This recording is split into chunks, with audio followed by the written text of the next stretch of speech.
You've got to hand it to Audi. They certainly know how to design a sexy car, and ever since the TT came out in 1998, it became a design icon for the brand almost instantly. Fast forward to 2016 and not much has changed.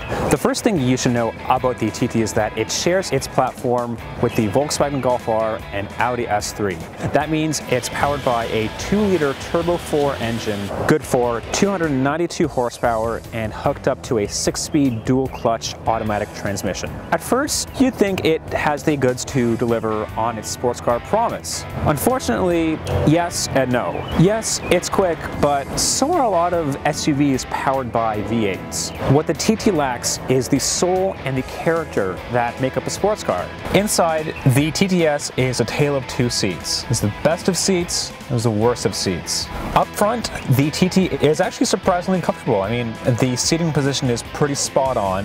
Visibility out the front is great. You might have some trouble checking your blind spots, but the cockpit is a very nice place to be.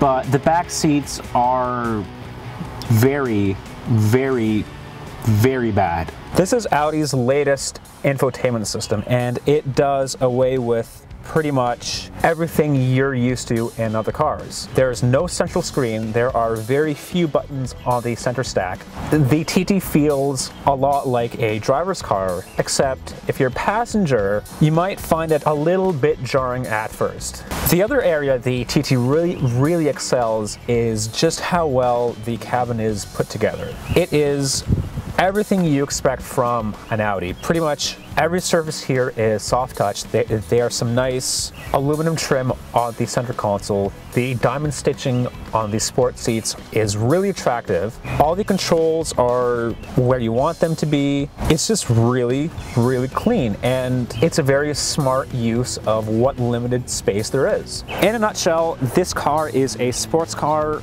without the compromise, or maybe even the fun. It has some of the characteristics of a traditional sports car, like the really cramped back seat and the very sexy styling, but it doesn't have the soul you would expect. So yes, in a way, it does drive as well as it looks, as long as you're not expecting a balls-out sports car. For Driving.ca, I'm Nick Tragianis.